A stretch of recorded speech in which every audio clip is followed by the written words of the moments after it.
Hello guys, अगर अभी तक आपने मेरे चैनल को सब्सक्राइब नहीं किया तो सबसे पहले मेरे चैनल को सब्सक्राइब करें और लाइक बटन प्रेस करें। तो आज जो हम टॉपिक देखने जा रहे हैं वो हम क्या देखने जा रहे हैं, Sharpless asymmetric synthesis. Sharpless asymmetric synthesis में इसके पहले हमने एक टॉपिक देखा था जो कि शार्पलेस एसिमेट्रिक सिंथेसिस में इपॉक्सीडेशन देखा था। और आज हम क्या देखने जा रहे हैं, हाइड्रोक्सिलेशन। इपॉक्सीडेशन में हमने एक जो है ट्रिक बनाई थी जिसमें क्या था, RWLD, रेड वाली लाल दीवार। अगर राइट साइड पे एल्लाइलिक अल्कोहल होता है तो वहाँ पे वेज से अटैक होता है, और अगर लेफ्ट साइड पे एल्लाइलिक अल्कोहल होता है वहाँ पे डैश से अटैक होता है। ये क्या था, प्लस DET के केस में था। और वहाँ पे क्या थे, बहुत ही बड़े बड़े रिएजेंट्स प्रेजेंट होते थे, लेकिन हमें उनका कोई यूज़ नहीं करना था, सिर्फ हमें प्लस DET और माइनस DET के बेसिस पे अपना रिएक्शन कंप्लीट करना था। तो आज जो हम देखने जा रहे हैं वो है डाईहाइड्रोक्सिलेशन। डाईहाइड्रोक्सिलेशन में हम सबसे पहले क्या देखते हैं, कौन कौन से रिएजेंट यूज़ हो रहे हैं। यहाँ पे भी सेम कंडीशन उसकी तरह होती है, इपॉक्सीडेशन की तरह बहुत ही बड़े बड़े रिएजेंट्स दे देंगे। ये देखिए इतना बड़ा रिएजेंट्स दे देंगे, इसमें 0.2% K2SO4, 1 molecule DHQ, K4 FeCN6, K2CO3, Me2SO2 NH2, tertiary butoxide 0 degree Celsius. अब इतना देख के ही गया ख़त्म क्वेश्चन। इतना जब हम देखेंगे रिएजेंट, यहीं से क्वेश्चन ख़त्म, हम इसको छुएंगे ही नहीं। लेकिन हमें करना क्या है, हमें जिस चीज़ का ध्यान रखना है इस रिएक्शन को करने में, जिस चीज़ का सबसे ज़्यादा ध्यान रखना है वो क्या क्या है, प्रेजेंस ऑफ DHQ की क्या प्रेजेंस है, यहाँ पे क्या प्रेजेंट है, DHQ प्रेजेंट है कि DHDQ प्रेजेंट है, इन दोनों में से कौन सा ग्रुप प्रेजेंट है हमें ये पहले पता करना है। ठीक है, फर्स्ट थिंग। सेकेंड थिंग, उसमें K2SO4 ये क्या होता है, एक ऑक्सीडाइजिंग एजेंट होता है। K2SO4 क्या है, एक ऑक्सीडाइजिंग एजेंट है। इसका प्रेजेंट होना और DHDQ का प्रेजेंस होना मेन हम लोग जो ध्यान देना है वो ये चीज़ है। नेक्स्ट चीज़ हमें क्या ध्यान देना है, जो भी ये किस पे वर्क करता है, किसी भी एल्कीन पे वर्क करता है। किस पे वर्क करेगा, किसी भी एल्कीन पे वर्क करेगा। अब इसमें होता क्या है, जो भी स्मॉल ग्रुप है, कैसा ग्रुप, स्मॉल ग्रुप। कौन सा group, small group. Small group को कहाँ प्रेजेंट होना चाहिए, must be at left side. Small group को कहाँ प्रेजेंट होना चाहिए, लेफ्ट साइड में।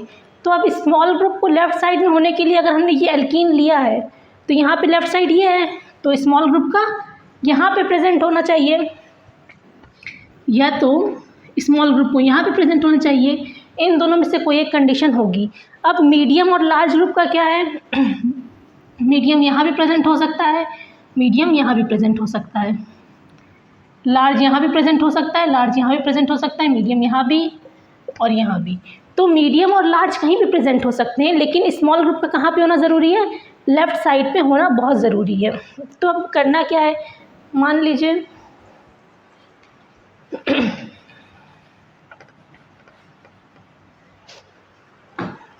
स्मॉल ग्रुप लेफ्ट पे है, यहाँ पे मीडियम है, यहाँ पे लार्ज है। जब भी हम मोशन करते हैं तो क्या, स्मॉल से मीडियम, मीडियम टू लार्ज। तो ये कैसा है, क्लॉकवाइज है। तो ये कैसा है, क्लॉकवाइज। अब स्मॉल यहाँ है, मीडियम यहाँ है, लार्ज यहाँ है, सॉरी मीडियम यहाँ है और लार्ज यहाँ है। तो क्या होगा, small to medium, medium to large. तो यहाँ पे कैसा है, एंटी क्लॉकवाइज। तो हमें यहाँ पे ये चीज़ पता करनी कि कब जो है ये जो स्मॉल ग्रुप कहाँ पे प्रेजेंट है, लेफ्ट साइड पे है, लेफ्ट साइड पे होना ज़रूरी है। फिर उसके बाद हमें डिसाइड करना है कि कौन सा ग्रुप लार्ज है, कौन सा ग्रुप मीडियम है। जब हमें लार्ज ग्रुप और मीडियम ग्रुप के बारे में पता चल जाएगा, उसके बाद हमें क्या करना होगा, ये पता करना होगा कि वो क्लॉकवाइज जा रहा है कि एंटी क्लॉकवाइज जा रहा है। अब अगर क्लॉकवाइज जा रहा है तो DHQ कहाँ से अटैक करेगा, बॉटम से अटैक करेगा। अब इसके लिए ट्रिक है,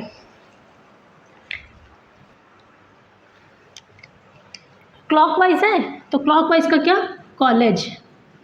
क्लॉकवाइज का क्या हो गया, कॉलेज में तुम्हें देखते, DHQ क्या है, देखते, DHQ देखते क्या है, DHQ। कॉलेज में तुम्हें देखते,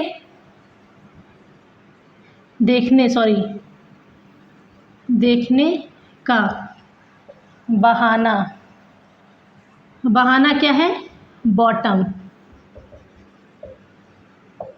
ढूंढते थे। अब इसको याद करने की ट्रिक क्या है, हमें ये याद करना है क्लॉकवाइज में DHQ कैसे अटैक करता है, बॉटम से। कॉलेज में तुम्हें देखने का बहाना ढूंढते थे।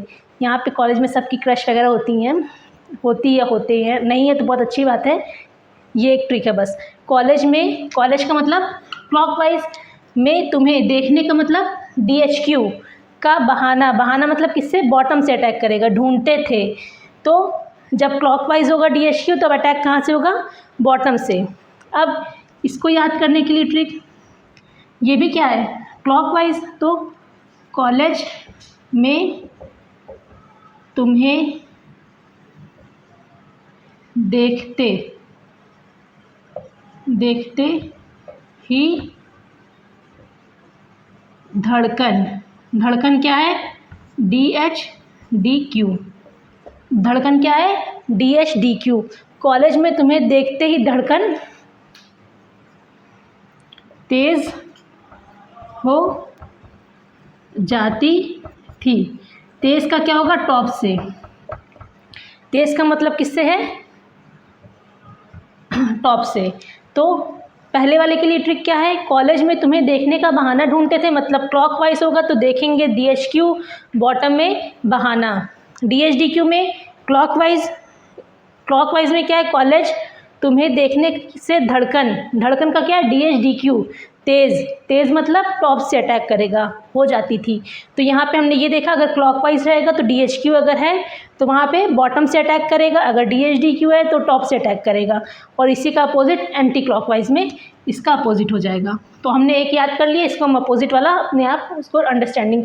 अगर हम क्या करते हैं, जब हम कोई भी अपोजिट चीज़ें होती है, जैसे मान लीजिए इसमें है DHDQ, जब क्लॉकवाइज है तो बॉटम से, एंटी क्लॉकवाइज में टॉप से, अगर हम दोनों याद कर लेंगे तो हम यहाँ पे मिसअंडरस्टैंड कर जाएंगे। जब एग्जाम में आएगा ये क्वेश्चन तो हम उसको बहुत ही ज़्यादा, मतलब कि हमें कभी लगेगा ये होगा, कभी लगेगा ये होगा, तो किसी एक को ही याद कीजिए और उसी के बेसिस पे दूसरे को अपने आप से समझ लीजिएगा। यहाँ पे 2 एग्जाम्पल्स हैं।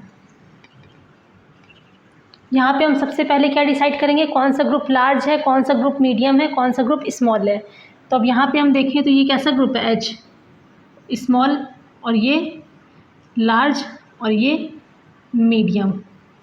ये हमने देख लिया, स्मॉल, लार्ज, मीडियम। हम पहले ग्रुप डिसाइड करते हैं कौन सा ग्रुप लार्ज है। इस डबल बॉन्ड के इधर तरफ और इधर तरफ देखेंगे कौन सा ग्रुप लार्ज है, कौन सा ग्रुप मीडियम है, कौन सा ग्रुप स्मॉल है। अब हमने ये देख लिया, अब हम स्मॉल टू मीडियम जाएंगे, मीडियम टू लार्ज जाएंगे। स्मॉल टू मीडियम हम ये गए, मीडियम टू लार्ज ये गए। अब small to medium, medium to large किस डायरेक्शन में गए, क्लॉकवाइज। क्लॉकवाइज में क्या डाला है, DHQ। कॉलेज में तुम्हें देखते ही धड़कन बढ़ जाती थी, तो किससे अटैक होगा, बढ़ जाती थी मतलब बॉटम से। DHQ में किससे अटैक होगा, बॉटम से। तो क्या करेंगे हम, सॉरी, तो बॉटम से OH यहाँ पे एक आया, एक OH यहाँ पे आया, डैश पे, ये हो गया हमारा रिएक्शन। क्यों, पहले हमने ये देखा कि कौन सा ग्रुप स्मॉल है, कौन सा ग्रुप मीडियम है, कौन सा ग्रुप लार्ज है। जब हमें ये पता चल गया फिर हमने उसको रोटेशन कराया। अगर क्लॉकवाइज रोटेशन होगा तो DHQ में कैसे होता है, जब DHQ प्रेजेंट होता है, क्लॉकवाइज रोटेशन होता है तो वहाँ पे बॉटम से अटैक करता है। तो यहाँ पे किससे अटैक किया, डैश से। अभी नेक्स्ट क्वेश्चन में एक ग्रुप ये है, एक ग्रुप ये है, एक ग्रुप ये है, 3 है। स्मॉल ग्रुप क्या होना चाहिए, must be at left side, तो ये स्मॉल हो गया। ये क्या है, लार्ज है, और ये मीडियम है। स्मॉल से मीडियम गए, मीडियम से लार्ज गए। Small to medium, medium to large हम किस वे में गए, एंटी क्लॉकवाइज। कौन सी डायरेक्शन है ये, एंटी क्लॉकवाइज।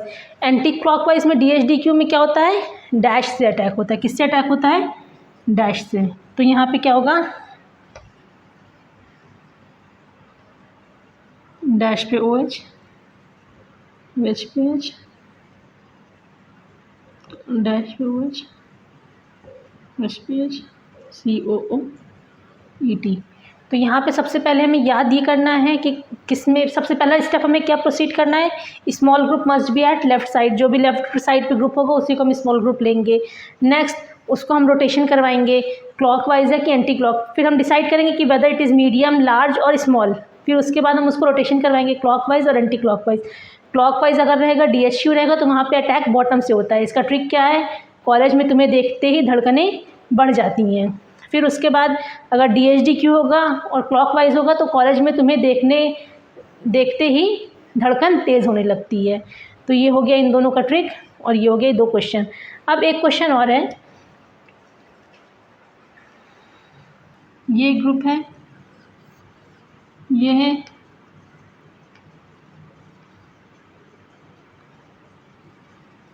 ये है और ये है। अब यहाँ पे क्या है, हम डिसाइड नहीं कर पा रहे हैं कि कौन सा ग्रुप मीडियम है, कौन सा ग्रुप लार्ज है, क्योंकि यहाँ भी 1 2 3 4 कार्बन है, 1 2 3 4 यहाँ भी कार्बन है। जब हम डिसाइड नहीं कर पाएंगे कि कौन सा ग्रुप लार्ज है, कौन सा ग्रुप मीडियम है, तो स्मॉल तो चलो ठीक है, ये है हाइड्रोजन, यहाँ पे ये स्मॉल हो गया। अब हम मीडियम और लार्ज में डिसाइड नहीं कर पा रहे हैं तो हम क्या फॉलो करेंगे, क्लॉकवाइज रूल। अगर हम लोग डिसाइड नहीं कर पा रहे हैं, if we are unable to decide, then हमें क्या फॉलो करना है, then we follow clockwise rule. इसको बार बार हेडिंग डाल के लिख लेना क्योंकि इंपॉर्टेंट है। अगर हम डिसाइड नहीं कर पा रहे हैं कौन सा ग्रुप लार्ज है, कौन सा ग्रुप मीडियम है, सेम टाइप के हैं, तो वहाँ पे हम क्या करेंगे, क्लॉकवाइज रोटेशन को ध्यान देंगे, उसके बेसिस पे DHQ और DHDQ के बेसिस पे हम आंसर देंगे। यहाँ पे क्या है, स्मॉल, इसको हम क्या मानेंगे, मीडियम इसको मानेंगे और लार्ज इसको मानेंगे। क्यों, क्योंकि हमें कैसा रोटेशन दिखाना है, क्लॉकवाइज रोटेशन दिखाना है। अब यहाँ पे रिएजेंट डाल देते हैं, DHDQ डालते हैं।